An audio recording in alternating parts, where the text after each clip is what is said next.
Hello and welcome students, জ্ঞানজ্যোতি coaching সেন্টারের পক্ষ থেকে তোমাদের সকলকে আরো একবার স্বাগত।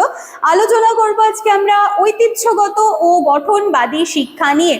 ঠিক আছে, তাহলে আজকে আলোচনার বিষয় আমাদের এটাই থাকছে। চলো একটুখানি আলোচনার বিষয়ে যাওয়ার আগে জায়গাটা আমরা দেখে নিচ্ছি, দেন কিন্তু আলোচনার বিষয়ে আমরা সরাসরি ফিরে যাব। তোমরা দুটো কন্ট্যাক্ট নাম্বার এখানে দেখতে পাচ্ছ। নাম্বার দুটি হলো আমাদের জ্ঞানজ্যোতি কোচিং সেন্টারের অফিসিয়াল হেল্পলাইন নাম্বার। যে কোনো একটি নাম্বারে কল করে তোমরা কিন্তু সরাসরি আমাদের সাথে যোগাযোগ করে নিতে পারছো। এছাড়া থাকলেও কোর্স ফি, দেখো এটা তো খুব সিম্পলি রয়েছে। ঠিক আছে, মেজর স্টুডেন্টসদের জন্য রয়েছে মাত্র 1199 টাকা, মাইনর স্টুডেন্টসদের জন্য রয়েছে মাত্র 699 টাকা, 699। ব্যাস এইটুকু হচ্ছে পুরো বিষয়টা। যা আর কোনো রকম কোয়ারিজ বা কোনো রকম ডাউট যদি থেকে থাকে, যে কোনো একটি নাম্বারে আমাদের সাথে যোগাযোগ করে নিতে পারো। চলো এবার তাহলে আলোচনার বিষয়ে ফিরে আসা যাক। ঐতিহ্যগত গঠনবাদী শিক্ষা, দেখো কি বলা হচ্ছে, ট্র্যাডিশনাল টিচিং। ঠিক আছে, কি বলা হচ্ছে দেখো, ট্র্যাডিশনাল টিচিং পদ্ধতিতে শিক্ষক কিন্তু এখানকার মেইন কেন্দ্রবিন্দু রয়েছে। ঠিক আছে, এখানে শিক্ষক হলেন প্রধান জ্ঞানের উৎস। তিনি পাঠ্য বই বলো বা লেকচার বলো, যে কোনো কিছুর মাধ্যমেই কিন্তু শিক্ষার্থীদের কাছে জ্ঞানটাকে প্রদান করেন। ঠিক আছে, শিক্ষার্থীরা সাধারণত এই জায়গাটায় শ্রোতার ভূমিকা পালন করেন এবং শিক্ষক যা শেখান শুধু সেটাকে মুখস্থ করার মাধ্যমেই শেখে। এবং এই যে টিচার আসছেন, পড়াচ্ছেন, সিলেবাস কমপ্লিট করে দেওয়া, এই যে জায়গাটা এর বলা হচ্ছে যে এর মাধ্যমে ক্লাসরুমে একটা শৃঙ্খলা, নিয়ম, পরীক্ষার ফলাফলের ওপর কিন্তু বেশি গুরুত্ব দেওয়া হচ্ছে। এই সমস্ত জায়গায় মানে হচ্ছে ট্র্যাডিশনাল টিচিংয়ে এই সমস্ত জায়গায় কিন্তু বিশেষভাবে গুরুত্ব দেওয়া হচ্ছে। উদাহরণস্বরূপ, যদি একজন শিক্ষক ক্লাসে শুধু বই থেকেই পড়ে শোনান এবং শিক্ষার্থীরা তা লিখে বা মুখস্থ করে নেন, তাহলে সেটা বলছে যে ওটা একটা ট্র্যাডিশনাল টিচিং এর মধ্যে এসে যাচ্ছে। ঠিক আছে, আমরা এই দুটো টপিকের শেষে কিন্তু উদাহরণ দুটো রেখেছি, সেটা দেখলে আরো ভালো তোমাদের ক্লিয়ার হয়ে যাবে।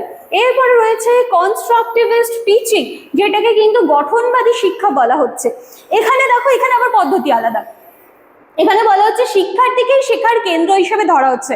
তাহলে দেখো বুঝতে পারলাম ডিফারেন্সটা। ট্র্যাডিশনাল টিচিং এ শিক্ষক হচ্ছেন মেইন কেন্দ্রবিন্দু এবং কনস্ট্রাকটিভিস্ট টিচিং এ কিন্তু শিক্ষার্থী হচ্ছে মেইন কেন্দ্রবিন্দু। ক্লিয়ার? তো এখানে শিক্ষার্থীরা নিজের অভিজ্ঞতা, চিন্তা, কার্যকলাপের মাধ্যমে জ্ঞান গঠন করে।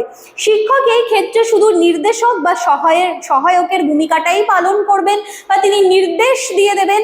যেমন আমরা ট্র্যাডিশনাল টিচিং এ কি দেখেছিলাম, যে টিচারই কিন্তু এখানে মেন কেন্দ্রবিন্দু, তিনিই কিন্তু আসছেন, তিনি পড়াচ্ছেন, তিনি লিখিয়ে দিচ্ছেন, বাচ্চারা শুধুমাত্র এখান থেকে মুখস্থ করছে। কিন্তু কনস্ট্রাকটিভিস্ট টিচিং এ আমরা কি দেখতে পাচ্ছি, যে বাচ্চারা বা স্টুডেন্টসরা কিন্তু এখানে মেন কেন্দ্রবিন্দু রয়েছে এবং এই ক্ষেত্রে টিচার কিন্তু জাস্ট নির্দেশক বা সহায়কের ভূমিকা কিন্তু পালন করছে। ঠিক আছে, আলোচনা, সমস্যার সমাধান, গ্রুপ ওয়ার্ক এবং বিভিন্ন কার্যক্রমের মাধ্যমে শিক্ষার্থীরা সক্রিয়ভাবে শেখে। উদাহরণস্বরূপ, যদি শিক্ষক কোনো বিষয় বোঝানোর জন্য শিক্ষার্থীকে গ্রুপে ভাগ করে বা আলোচনা করতে দেন বা কোনো সমস্যা সমাধান করতে দেন, তাহলে সেটাও কিন্তু আমরা বলতে পারি যে গঠনবাদী শিক্ষার কিন্তু একটা পার্ট। ঠিক আছে, আচ্ছা চলো এবার একটু আমরা উদাহরণ দেখে নিচ্ছি। দেখো, ট্র্যাডিশনাল টিচিং এর উদাহরণ কি বলা হচ্ছে, যে একজন শিক্ষক হিস্ট্রি ক্লাসে ইন্ডিয়ান ন্যাশনাল মুভমেন্ট এই বিষয়টি পড়াচ্ছেন। এবার তিনি নিশ্চয়ই একটি বই থেকে একটি বিষয় বুঝিয়ে দিচ্ছেন, ব্যাখ্যা করছেন এবং শিক্ষার্থীরা কি করছে, বাস সেটাকে শুনছে। ঠিক আছে, এবং খাতায় লিখে নিচ্ছে। তো শেষে শিক্ষক কিছু প্রশ্ন দেন এবং শিক্ষার্থীরা বই দেখে দেখে সেটাকে কিন্তু সলভ করে নিচ্ছে বা উত্তর লিখে দেয়। তো এখানে শিক্ষার্থীদের সক্রিয় অংশগ্রহণটা কম।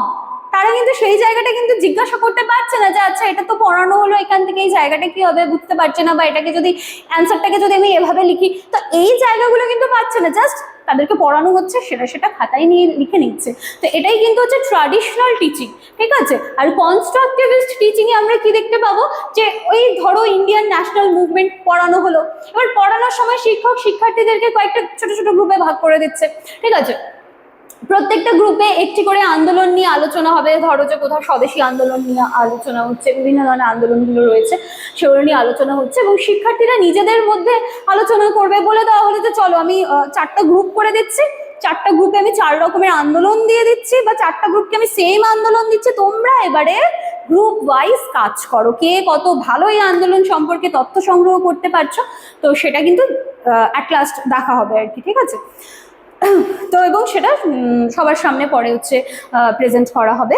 তো এখানে শিক্ষার্থীরা নিজেরা চিন্তা করে এবং অভিজ্ঞতার মাধ্যমে কিন্তু জ্ঞান গঠন করছে, এবং শিক্ষক শুধু পথপ্রদর্শকের ভূমিকাই পালন করছে, ঠিক আছে। এখানে টিচারের কিন্তু ভূমিকা যদি আমরা বলি যে একদমই নেই, সেটা কিন্তু ভুল হবে।